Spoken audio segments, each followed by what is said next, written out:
In Port Charles, relationships are rarely what they seem, and secrets have a habit of unraveling with brutal precision. As the summer heat ripples across the surface of the Metro Court pool, the delicate balance between love and lies teeters dangerously for Carly and Jack Brennan. Their blossoming romance, which only weeks ago appeared to offer Carly the security and purpose she longed for, now threatens to become the stage for a stunning emotional implosion. Jack, a man whose calm demeanor and charm cloaked the shadows of espionage, has entangled Carly's life in a web of deception that centers not only on his past, but on her daughter. For Carly, this was supposed to be a new chapter. The darkness surrounding Drew's manipulation and the chaos following Sunny's downfall had left her exhausted, ready to rebuild her life with someone who seemed refreshingly grounded. Brennan offered more than companionship, he offered a partnership, a future. Their moments together, like the champagne under moonlight and the flirtatious teasing at the pool, suggested possibility. But Brennan's intentions were never purely romantic. Beneath the soft-spoken affection was a strategic mind always calculating. Even as he spoke of commitment and longevity, even as he pictured a shared life and hinted at a proposal, his most crucial move had already been made behind Carly's back, recruiting Jocelyn into the WSB. Jocelyn's recruitment wasn't accidental. It was opportunistic. After the death of Dex, a loss that gutted Joss and left her simmering with vengeance, Brennan saw something dangerous and valuable in her.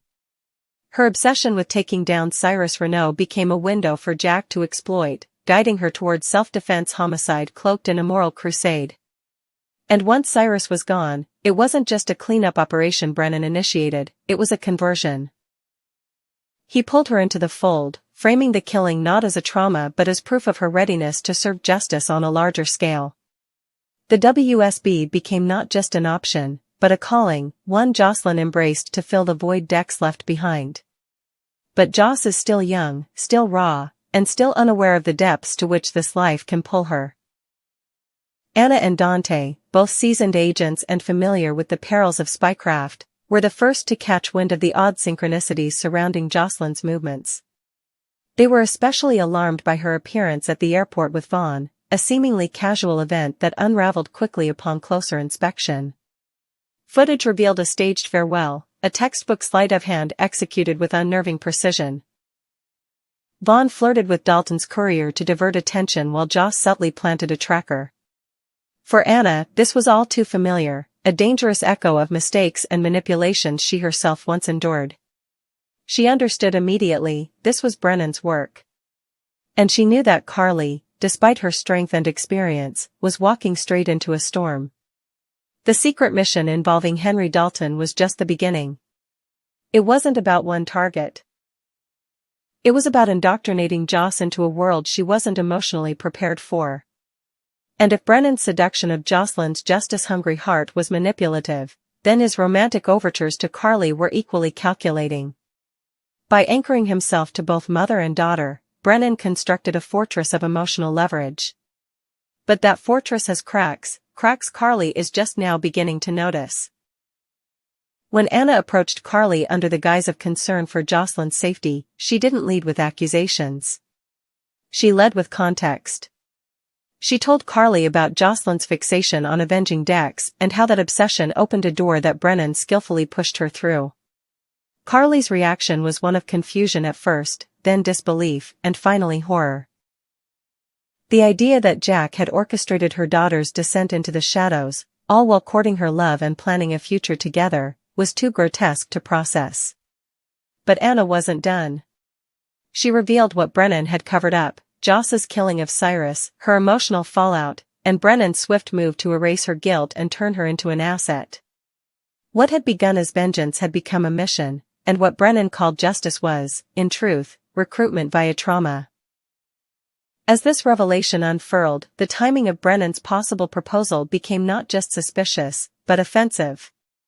Carly, now aware of the dual betrayal, must face the horrifying possibility that the man she's fallen for has used both her heart and her daughter's grief for personal gain. And yet, in the cruelest twist of irony, Brennan's proposal may not be entirely manipulative. For all his strategic prowess, there are signs that Jack truly does care for Carly. That his affections, however twisted by his line of work, are not entirely feigned. That dichotomy only makes the betrayal deeper. Carly has always been fiercely protective of her children, and her maternal instincts now war with her romantic feelings.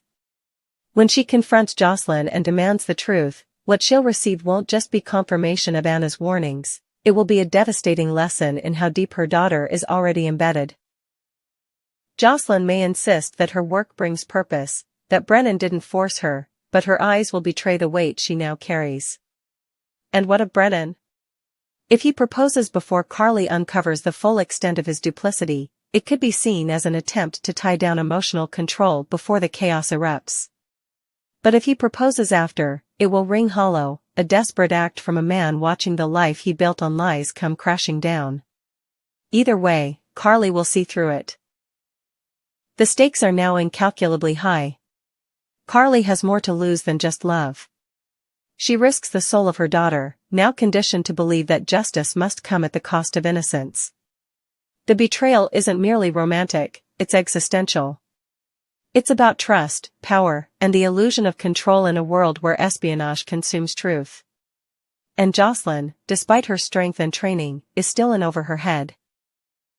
Brennan may have underestimated the depth of the maternal bond, or perhaps he believed that his manipulation would never come to light.